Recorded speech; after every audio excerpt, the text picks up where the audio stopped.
I find it really interesting that the DOCG is actually quite long on its own. So correct me if I'm wrong. It's Conegliano, Valdobbiadene, Superiore. No, Prosecco di Conegliano, Valdobbiadene, Superiore, DOCG. Yeah. Okay. It's a long name.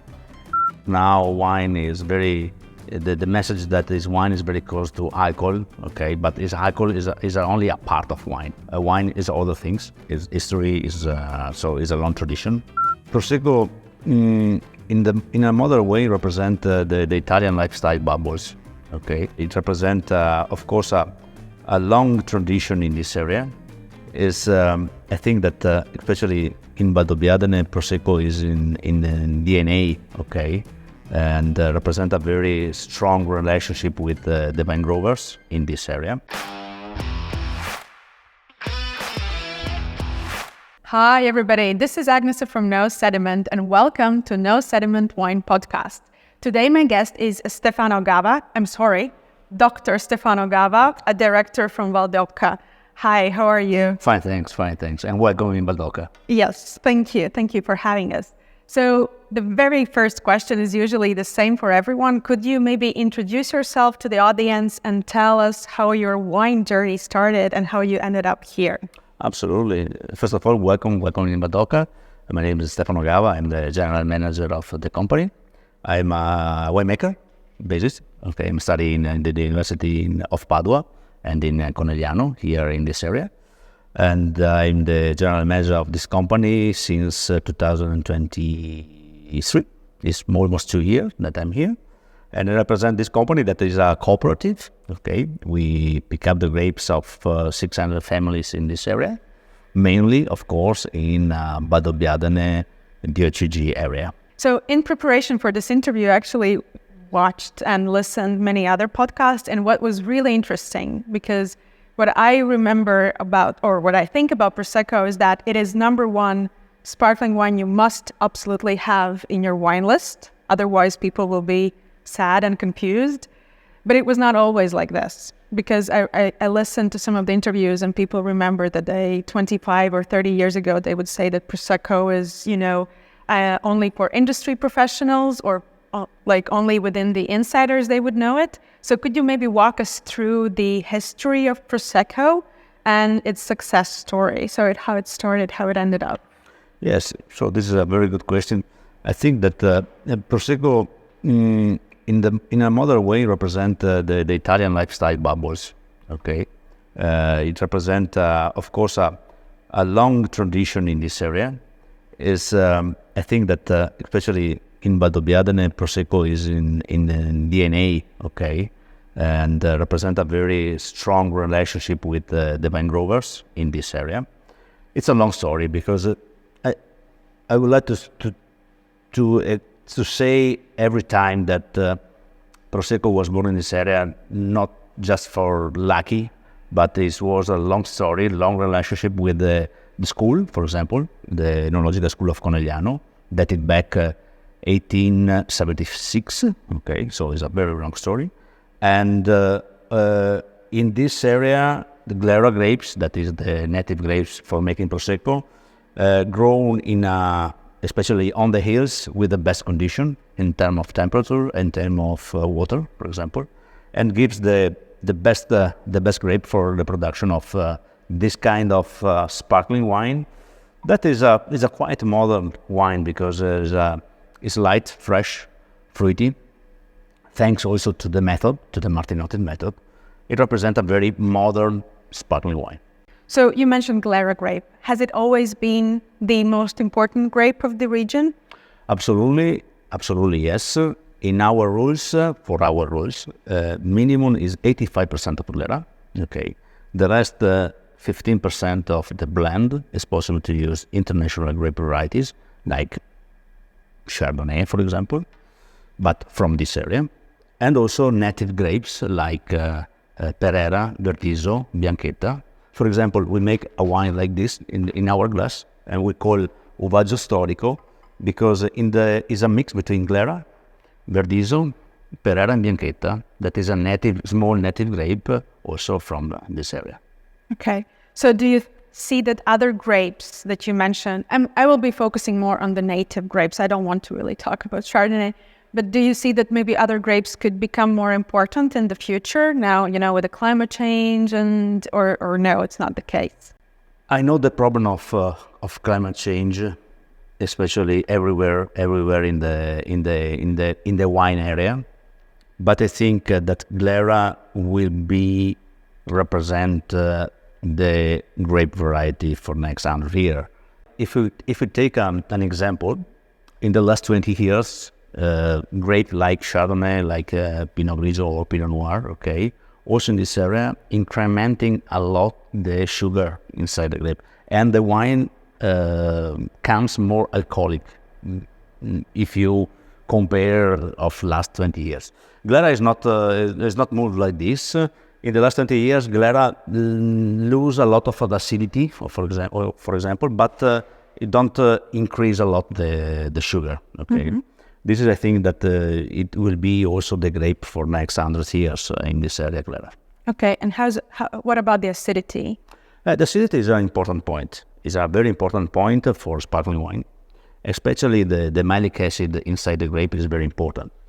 It's essential for the freshness of the grape.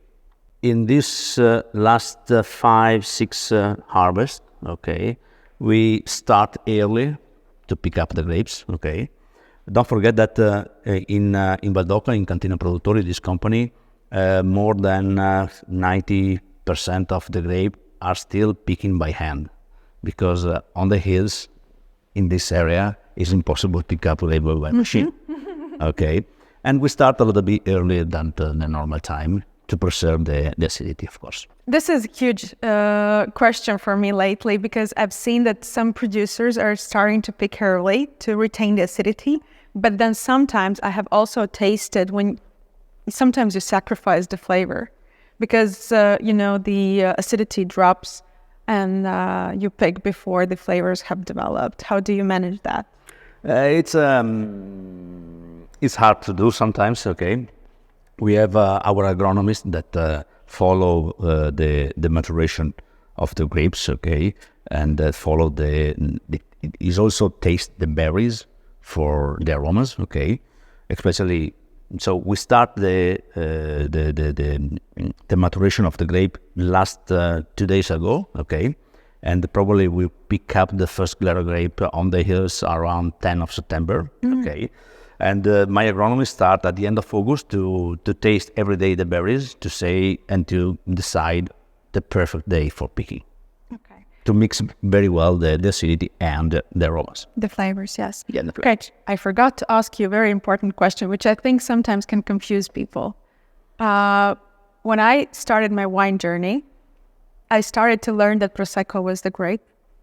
Yep. And then at some point, the name was changed. So could you tell us a bit more about this? Because now we are talking Glera, but before, I think, which was 2009, or before that it was 2009. It was Prosecco grape. 2009, yes. In 2009, it will be a revolution in this area, okay? Because Prosecco is a name of territory, okay? There are 2 regions in Italy involved in the production of Prosecco: Friuli-Venezia Giulia and Veneto. There are 9 provinces in this area involved in the production of Prosecco. And only inside the province of Treviso, this province, okay, is possible to produce all the different quality of this kind of wine. Prosecco is the name of the territory. Glera is the name of the grape. Okay, the only Glera cultivated in these 9 provinces is possible also to make a sparkling wine, and called Prosecco. Only inside this province, Treviso, it's possible to make for example, Prosecco DOCG, Conegliano, Valdobbiadene, and Superiore, made with the same grape, Glera, okay, mostly same method, Martinotti method, okay, and of course only from this hilly part of the province of Treviso. Inside this appellation, the Valdobbiadene and DOCG, we have also the subzone that called Rive. There are 43 different Rive. Rive means slope in English, and top of the pyramid we have 106 hectares of Cartizze. Cartizze is still Prosecco made by Glera, but it's called Cartizze because come from the the village, not the village, is 5 village, the area of Cartizze. Perfect. I will be wanting to talk about this more. But before we move to the area, to the region, I wanted to talk to you about the specific method that Prosecco is born through. And if I'm not mistaken, then historically the Prosecco was actually made in a way of like more of a traditional method, or unfiltered, or ancestral. Yes. So that's true. Historically, it was the Col Fondo, always, or no? Absolutely, yes. Okay. The historical part is Col Fondo, yes. Okay. So when did the Martinotti method started to become a commonplace around the region? And who decided that this is the way Prosecco should be made instead of the... Very nice question. So Federico Martinotti was an Italian engineer that was born in Piemonte. Oh, okay. Piemonte. Yeah, he's from Piemonte, from Asti, Piemonte. And as you know, in Piemonte, there is another important sparkling Italian wine that is Moscato. Okay, the philosophy is the same: producing a sparkling wine with fruity and floral aroma. With classic method, also with Col Fondo, is not possible because the contact with the lees, okay, it create inside the wine an aroma of yeast, bread, so secondary and tertiary aromas. Okay, for Prosecco, for a good Prosecco, it's very important to create a sparkling wine with a lot of primary aroma, fruity and floral aroma. On my backyard, so we have the aroma wheels, okay, in the Prosecco. In a good Prosecco, you can find the aromas of fruity, of pineapple, also. So apple is very important to find the tropical fruit also. It's very important to find this kind of aroma. And with the Martinotti method, it's possible because Martinotti method that is called around the world Charmat, for example. So re-fermentation inside the tank. With the re-fermentation inside the tank, it's possible to produce a wine like this. Could you walk us through the Martinotti method? Because what was very interesting, I think a year ago, I spoke with some of the top sommeliers, and they were surprised that there's actually no dosage in Prosecco. It is arrested, the second fermentation is arrested, so this is how the residual sugar ends up in Prosecco. So could you maybe talk us through and tell us, so when the fermentation starts, how it ends, how do we remove the yeast, and how does the sugar end up in the wine? With the Martinotti method, it's possible to make the sparkling wine in a very, pass me the term, technological way. So, because important for the quality of this kind of wine is to preserve the chain of the cool, for example. So it's very important to cool down the grapes during harvest. It's important to create the must, okay, re-fermentation of the must, first alcoholic fermentation, okay, you transform the must into wine, okay. After usually 2-3 months, okay, you can filter the wine and put inside the tank and start the second fermentation with the Martinotti method, okay. Somebody with the second fermentation add wine and part of must, okay, that is kept during the year, forgive also more floral and fruity aromas. At the end of fermentation that take place, the second fermentation that take place in 1 month and a half, okay, the wine is ready for filtration, okay, and you make the filtration, and after filtration is ready for bottling, okay. In this way, it's possible to obtain a very fresh and fruity wine like Prosecco with the Martinotti method. So the sugar is not added; it is just the end when you. The sugar is added at the beginning. At the beginning. So it's not like in champagne when you add at the end. No.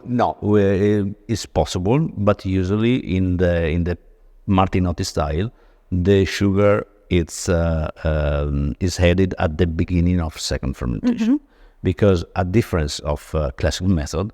At the end of fermentation, in the tank, we can cool down the temperature. We can stop the fermentation. Okay, in a classic method, it's not possible because in a classic method, yeast eat all the sugar and transform all the sugar into alcohol and carbon dioxide. Yeah. This is why, for example, in classic method, you add the sugar with the liqueur de dosage, for example. For Prosecco, no, we had at the beginning, we stopped the fermentation. For example, this one is a dry, this one is an extra dry, okay. In this wine, we stop the fermentation, the second fermentation at 20 grams per liter of sugar. In this one, we stop at 10 grams per liter of sugar. Okay. And so how do people perceive this dry? Because when you read dry in English, you think it's going to be really dry, and extra dry, oh my God, this is going to be even drier. But actually, there's... It's an European classification. Everywhere in Europe is the same. Italy, France, Germany. Exactly, it's the same. Dry means more sugar than extra dry. Yeah, of course.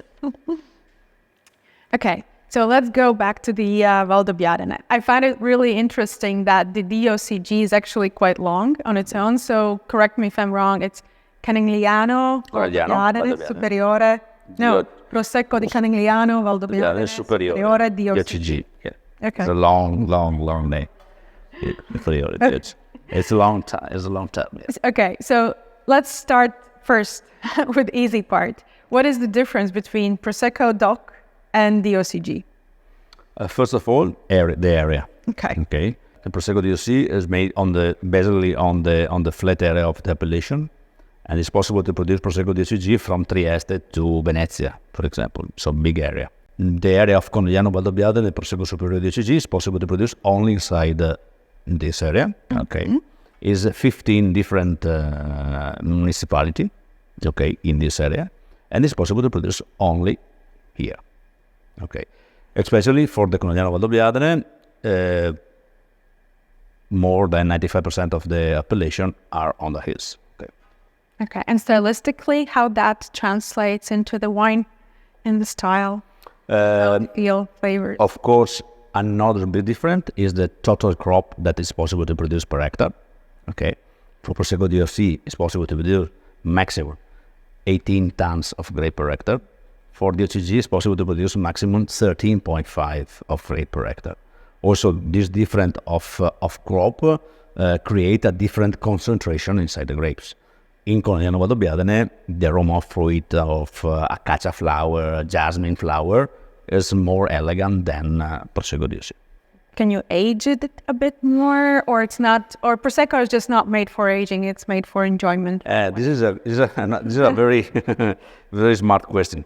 So some producer here would like and start to make a Prosecco for aging. Okay, in my personal point of view, Prosecco is not a wine for aging. Prosecco, the key word for Prosecco is, for me, as fresh as possible. It's a wine to enjoy young, okay, after 1-2 years after the harvest, no more. Yeah. In my personal point of view. No, I agree. I mean, lately we're having so many wines that you have to age, so expensive wines you have to age, you are afraid to open them. And look at Bordeaux. No one is buying Bordeaux anymore because you have filled your cellars. And you're not drinking it. Yeah. Yeah, I think it's important to have wine that you can just pop open and enjoy. Okay, and one more thing. So if I am in Valdobbiadene and I have a terrible vintage, and can I declassify my wine to Prosecco DOC or no? Well, or is it the case like with the Chianti Classic or? No, it's possible. Okay. It's possible. If you have a very bad harvest, if it's possible to have by the law, it's permitted by the law, to make another classification in Prosecco DOC or in a general sparkling. Okay. It's possible also to make a general sparkling white without name. I also want to talk about, because I think it can be really confusing now, and even I am confused, and I've spoken with a lot of people locally, and when I ask them questions, they say, I don't know. I don't know what is the rule. So I wonder that people who are outside of Italy, outside of Valdobbiadene, they might be even more confused. So you could have on your label Valdobbiadene and DOCG. You can have Conegliano, Valdobbiadene and DOCG. You can have Superiore. You might not have it. And then some people don't even put Prosecco on it. So can we maybe make it a bit easier for people to understand? So what does it mean if we have Superiore? Does it have a specific reasoning or no? Superiore is the term that is possible to use in Italy and in our appellation only for sparkling, okay, DOCG. Okay. In Italy, for the DOCG, it's possible to use the term Superiore or Classico. For example, Chianti, or the red wine in Italy, the DOCG is called Classico. For sparkling, it's not possible because Classico means classic method. This is why we call the DOCG Superiore. About the name, it's a long name. There are different sensibility by the producer. It's possible to, by the law, by our rules, it's possible to call this wine, this sparkling wine, in 8 different names. Okay. Valdobbiadene, Conegliano, Conegliano Valdobbiadene, Prosecco Superiore. You can use only Valdobbiadene without the name of Prosecco. Okay, it's possible because it's permitted by the law. It's permitted by the law. In my personal point of view, I think that the name Valdobbiadene and Conegliano and Prosecco is a very strong. It's a very strong link. Okay. Inside the consortium, inside the board between the producer, I am part of the consortium with this company, with the Val DOC and Cantina Produttori. There is an open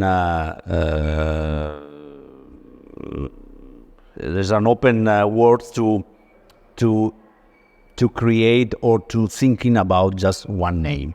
Okay, so this is under the discussion. But it's under discussion, and it's a big discussion. Okay, it's a big discussion at the moment. But never say never. Never say never. I think that maybe not next year, in 2 years, but I think in 5-6 years it's possible to attain. Can you share what are the options? Of course, I think, the name in this moment, the name of the village of Valdobbiadene is more attractive than Conegliano. I was born near Conegliano, okay, but this is my 26th vintage in Valdobbiadene, and I think the name Valdobbiadene is like Reims in France, okay, and I think that is more attractive than Conegliano. But the link between the name of the village and Prosecco for me is a Stone Age, so is no divide. Would it be safe to assume that if a producer decides to put just Valdobbiadene and DOCG, that he is harvesting they are harvesting their vineyards around Valdobbiadene area, and if they just put Conegliano, then it's just around this area. So this is something that I could assume, or it might not be the case. No, depending on the, as you know, there are a lot of producers in this area between Conegliano and Valdobbiadene. There is a different sensibility between the producers from Valdobbiadene and Conegliano. In the middle, we have the area of Soligo, the area of Vittorio Veneto, also in the north, okay. But also the producer, there are a lot of producers around the area of Conegliano that use only the word Valdobbiadene, okay, because Valdobbiadene is a stronger brand. Is a stronger brand. Okay. A stronger brand. What's that? Is it easier to pronounce, or just sounds better? I think the work of the producer from Valdobbiadene in the last 20 years was very strong to push the name in the market. This is why in this time is more attractive than the other. And why do you think so many people are not putting Prosecco on the label? It's a choice. Do you think they think that there's a bad association? No, they have my respect, okay? Because if you have a strong brand, okay, your brand, the company brand, I have to have an example. Dom Perignon Krug, okay, you can use only the name Dom Perignon Krug. We know that it's champagne, but they can use only the name of the company, of the Maison. Also here, if you have a strong Maison, you can use only the name of your Maison, okay, and put the name Valdobbiadene and without the name Prosecco. let's talk about the single slopes, the Rive. So where does the Rive stand in the hierarchy of the Prosecco? Okay, yeah. The Rive, it's a subzone of Prosecco Superiore. There are 43 different Rive. Our cooperative is the producer number one in terms of quantity of Rive. And especially we have the Rive of Col Bertaldo, that's around here, San Pietro di Barbozza, Santo Stefano, that represent a very important and historical part of the production of this kind of sub area.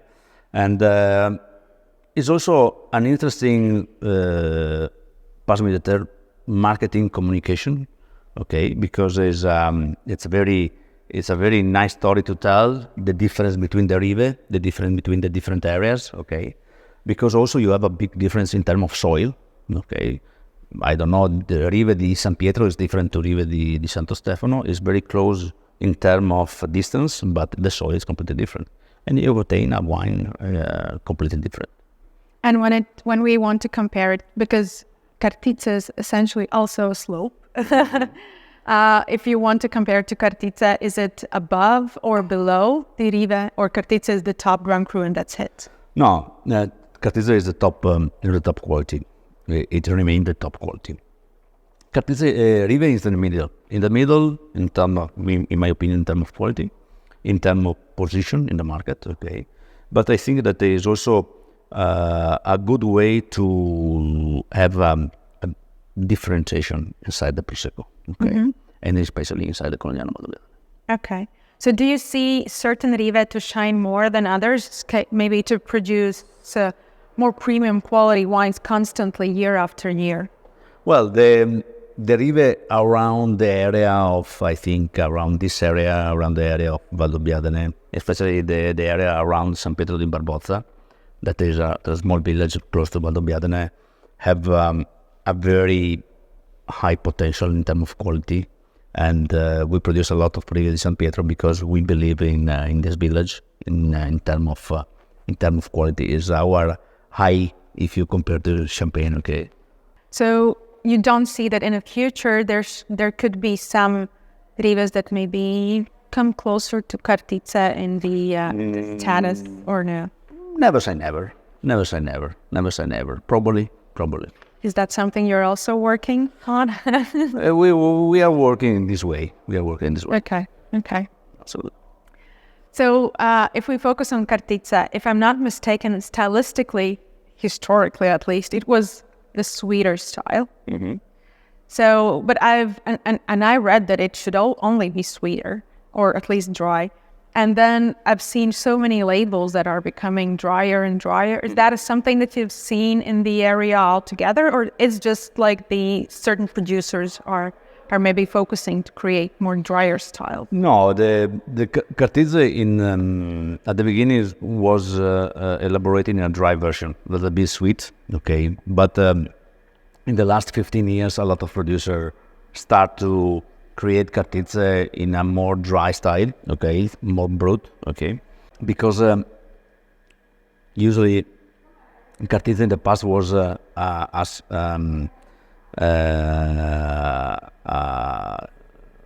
sparkling that was used only for celebration, only to match with the dessert, okay. And this is why with the brut style, for example, you can enjoy Cartizze like an aperitif, okay, or mixed by food, okay, with the Italian cuisine, and just for make a larger type of consumption. This is why in the last 15 years, the producers start to reduce the sugar inside Cartizze. So you do not associate it with the younger generation wanting to try something different and make, drier style. And I am personally not against extra dry Prosecco. I actually sometimes think that the sugar really fits the Glera. But I know that there are some snobbish sommeliers who always like the driest style. So I think that maybe this is also kind of an answer to the market, No, I think also the new way to drink sparkling is become a drier style, more to close to brut version. Okay, if I compare on the last 20 years. Okay, for example, in a market where is common is usually the people drinking sparkling. Personally, I think that the brut style becomes the style. In a market, if I, for example, export Prosecco all around the world, in a market where is not usually to drinking sparkling, I think in, I don't know, China, for example, for Chinese market, it's better to start with an extra dry version, more sugar, and then reducing a little bit. Okay. How do you see developing the Prosecco area in the future? Because I've seen now, and actually the reason why I really wanted to come here was because of Sarah Abbott, Master of Wine. She did a presentation and she showed all these beautiful pictures of the slopes.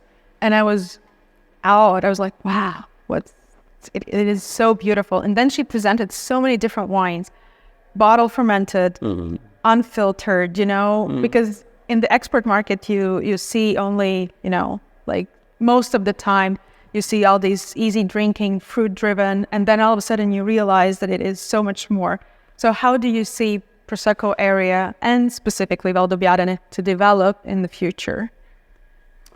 Well, what are the secrets? I don't have the crystal ball. Okay, I don't have the crystal ball, but I think that it will be a nice future for Prosecco in general and for Valdobbiadene especially, because this wine is still a very modern wine, a modern sparkling wine. First of all, it's not very alcoholic, because we work between 10 and 11 alcohol. Every time in the newspaper now, people speaking about no alcohol, zero alcohol, reducing alcohol. Okay, Prosecco, it's a very modern wine, because 10, 11 alcohol, we work around the producer and inside the consortium to reduce also the alcohol in the sparkling for the future. Yeah. And I think the reduction, not a lot, but 1-2 alcohol degree in the future will be also another important way for the market of Prosecco and of Conegliano Valdobbiadene in general. Do you see the Col Fondo style becoming more prominent as well with the younger generation coming? Let's just maybe tell the audience what is the Col Fondo style, because I don't think that everyone might know. Col Fondo is like the craft beer. Okay. It's like the craft beer. So Col Fondo is a style of Prosecco. It's a part of tradition, very important part of tradition, especially in this area. I think that it have a market share for Col Fondo. I don't know in terms of number in the future increasing or decreasing, but it remains a style inside this area. Absolutely. Okay. Do you think it is for export or it's more for the locals who understand it? I think it's more for local. Okay. For export, it starts somebody to make sugli, because we call Col Fondo sugli. Yeah. Sugli. Yeah, yes, that is difficult. It's possible to produce inside the DOCG, but it's very, very difficult to explain to people. Okay. And it's like, I repeat, it's like the craft beer. Okay. So it has sediment, it has all the yeast inside the bottle. It is not. So the second fermentation happens in the bottle, and the yeast is not removed. So you might have a cloudy wine. Yeah. Okay. Yeah. So this next part, I call it lightning round. So I will ask you questions, and you just have to answer really quickly which one you prefer the best. Okay. Okay.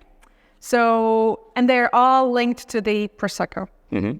So extra dry or brut? Brut. Frizzante or spumante? Spumante. Spumante or tranquillo? Spumante. Aperol Spritz or Bellini? Bellini. Okay. Vintage Prosecco or non-vintage? Vintage. 100% Glera or Glera with other local grapes? Glera with other local grapes. Flute or white wine glass for sparkling? White wine glass. Col Fondo or classic Superiore? Col Fondo. Serving temperature, straight from the fridge or slightly warmer? Straight from the fridge. Col Fondo, shaked or decanted? Decanted. Okay, perfect food pairing for Prosecco DOCG? Pizza. Oh, okay. Do you want to say specific pizza? Margherita. No? Margherita. Okay. Margherita. Perfect. Thank you.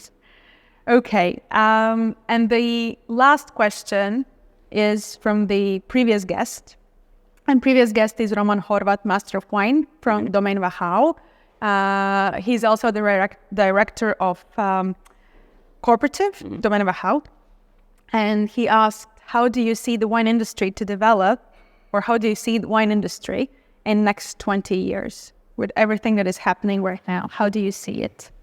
It's a hard question. I don't know, because the trend is a continuous evolution. Okay, and I'm honest with you. I don't know. I have only a hope for the future to maintain the good news around the wine, because now wine is very the message that is wine is very close to alcohol. Okay, but alcohol is only a part of wine. Wine is other things. Is history is is a long tradition.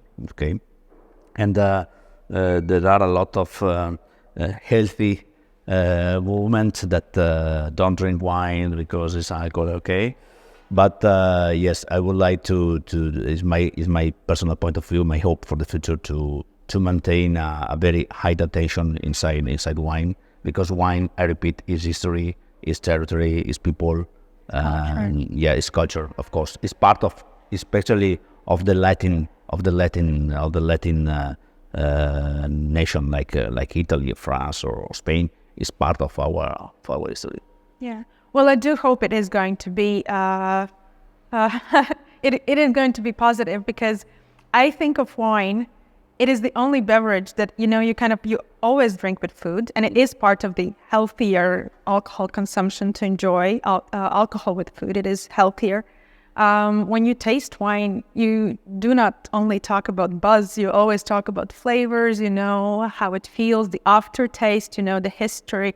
There's not a lot of alcoholic beverages that give that. So I think in the world of alcohol, wine definitely has a very special place. So, and do you have a question for the next guest, so we can write it down and ask?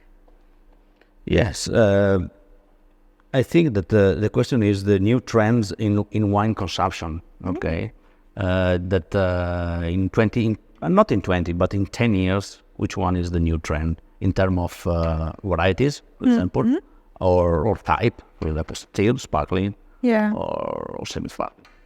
Okay, perfect. We will ask that. Thank you very much. Welcome. And we have a small gift from No Sediment to all of our No Sediment Wine Podcast guests. So this is the hat. The next time you have a heat wave, hopefully never, but I mean, we live in the years when it's quite common, so you can cover yourself. And thank you so much. Hey, thank you. Cheers. Cheers.